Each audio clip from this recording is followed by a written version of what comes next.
Well,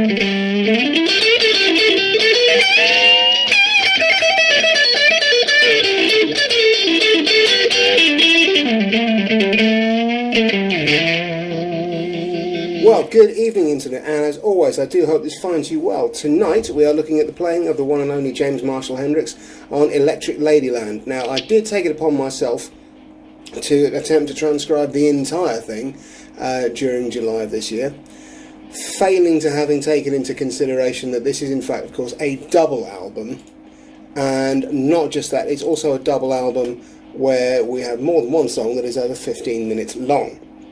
So I'm in fact going to split this into two halves, and we will be tackling the rest of this in 2025. Meantime, let's take a little look at some of the playing on here, because there's some great stuff in there. You can read my take on the album in the blog, which I will link in the description below.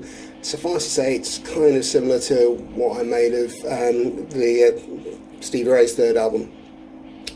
There's some great stuff in there.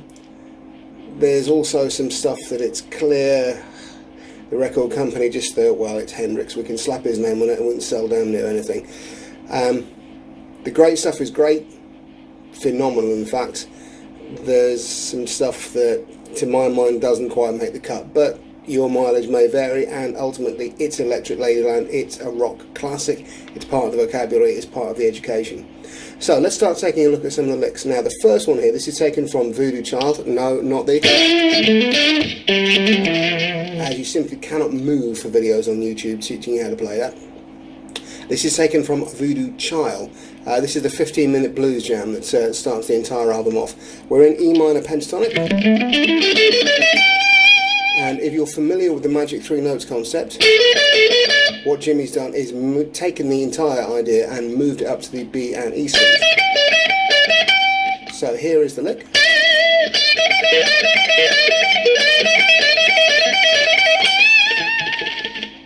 So what's going on here then is we start with a bend on the 15th fret B string, and then we've got a rather interesting 5-note pattern here that just repeats. So I'm bending the 15th fret on the B string, then 12th fret on the high E, to 15th fret high E, back to the 12th fret E, and then down to the 12th fret B. So what I would actually recommend here is using a bar, first finger bar over that 12th fret B and high E strings. And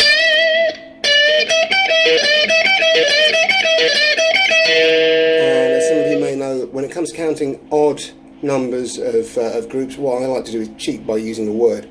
5-syllable word for a 5-note groupings, I like opportunity. So there's my initial bend, and then opportunity,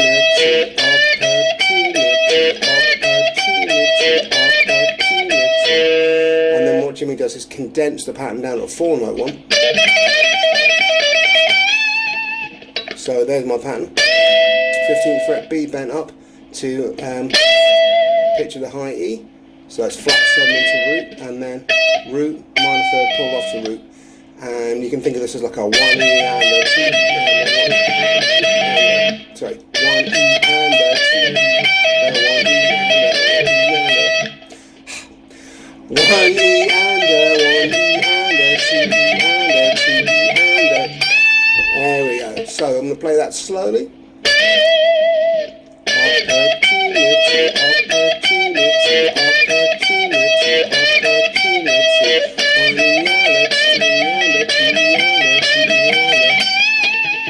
And then let's give that a little bit of the Jimmy warp speed.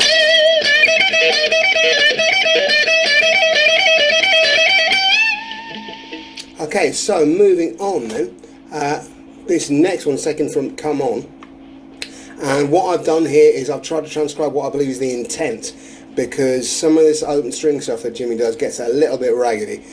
So here is the lick.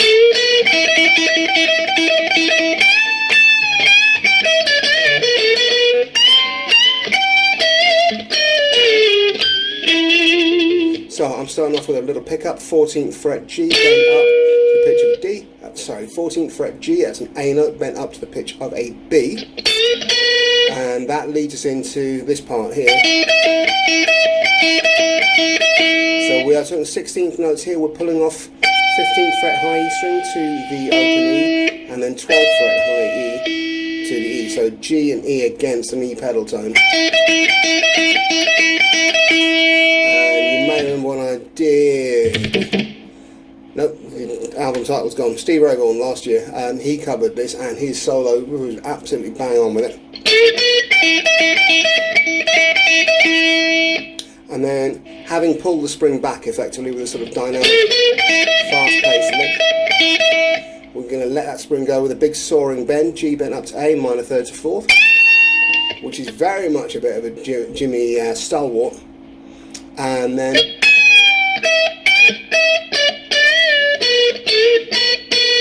we have this little position shift here, jumping up to the 19th fret, then the upper tone, and then down to the G on the 15th fret, bending up a semitone, then down to 17th fret to B. So that is 5th bend into 6th, minor 3rd bend into major, and then root note. So I suspect what he's doing is thinking about that arpeggio shape that we saw him use in Axis Bold as Love, which I will link as well. And then we're finishing off with one of Jimmy's signature up-down bends. Now, what he would allegedly do is bend up, roll the fingers over, so like bending at the 15th fret B, roll over onto the 14th fret G. Now, I've never been able to do that, not with any level of consistency. So what I do is cheat a bit.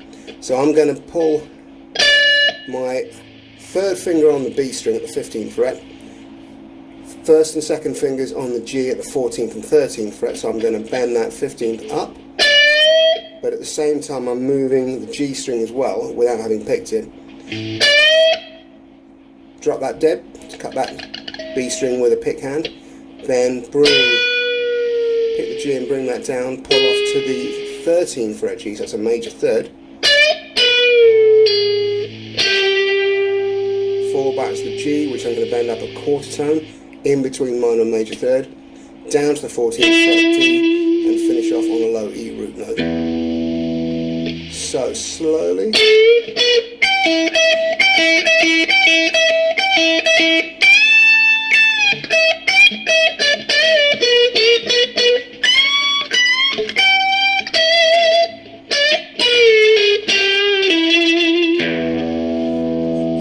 Give it a little bit more beat, shall we?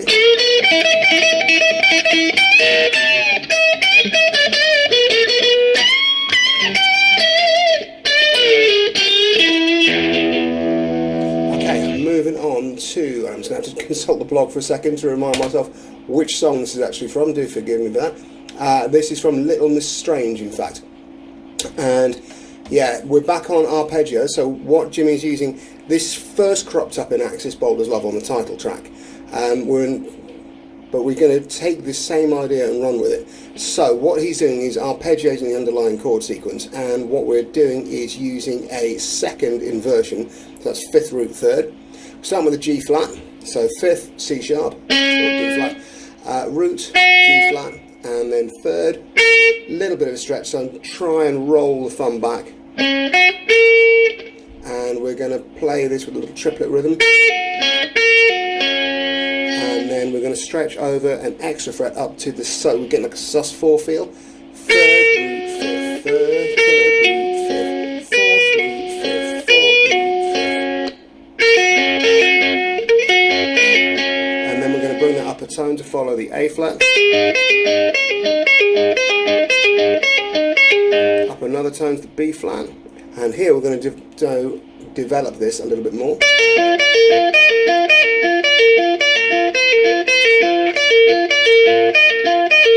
So I'm going 3rd root 5th, 4th root 5th, and also 2nd root 5th. So we're getting the sound of a major chord, a sus4 and a sus2. So here is the entire thing slowly.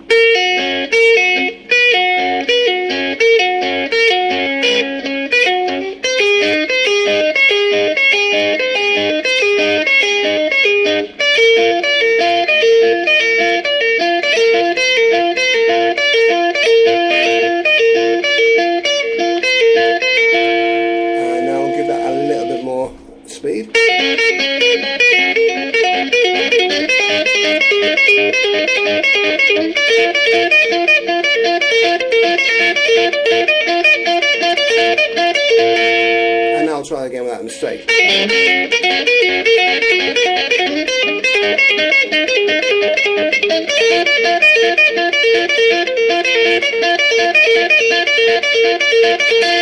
we go. Okay, and we're going to finish up with a little excerpt from Long Hot Summer Nights, which is a weird song, that. It shouldn't work, but it does. And it's one of those slow burn growers. It's one of the ones I'll probably have dismissed out of hand early on, but it's a remarkably catchy thing. It's a remarkable little earworm that stays with you, even though on paper it just flat out shouldn't work. And it does have an awful lot of great guitar playing in it. So what we're going to look at here is the intro phrase from the guitar solo. We're in E flat minor pentatonic. Although I think in context it's probably better to think of it as G flat, as major pentatonic. And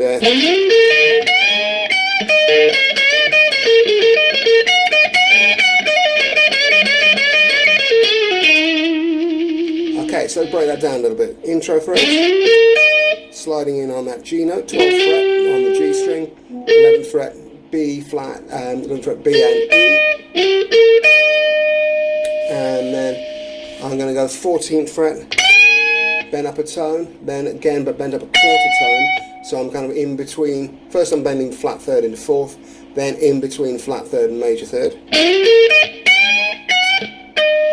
the 11th fret B, 14th fret B, standard magic 3-note stuff, and then we've got this unison bend idea that Jimmy really milks. And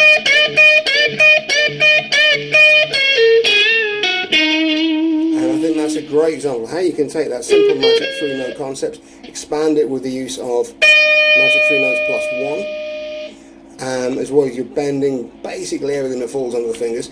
Nice mix between the whole tone bend and the quarter tone bend.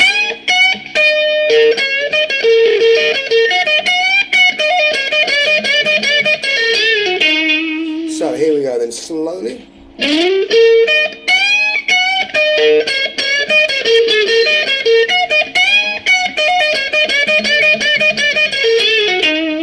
And then let's give it a little bit more speed.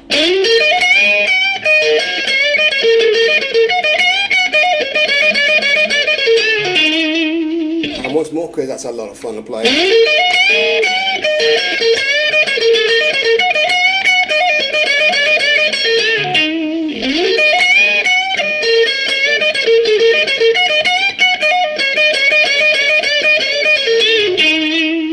I recommend taking a little like that and practicing it in every key as well. So for example, if you were going around a circle of fourths, you might go up from E flat to A flat,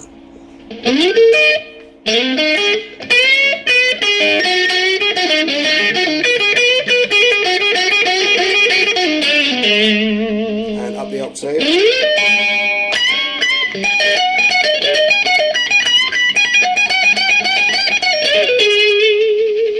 Make sure your vibrato is nice and fat on that end root note. And as I say, yeah, take it around the circle of fourths, play a little bit, give it a little bit of context either side. So if you're familiar with the 2 bars on, 2 bars off exercise, a little bit of a.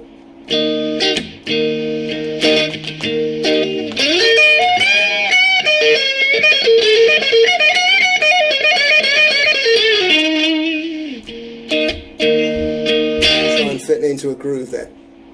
Okay, well, let's not make this, let's not try and waffle on too much, shall we? I will leave things there. I do hope this has been of use to you. If it has, please remember, like, share, subscribe, all that good stuff.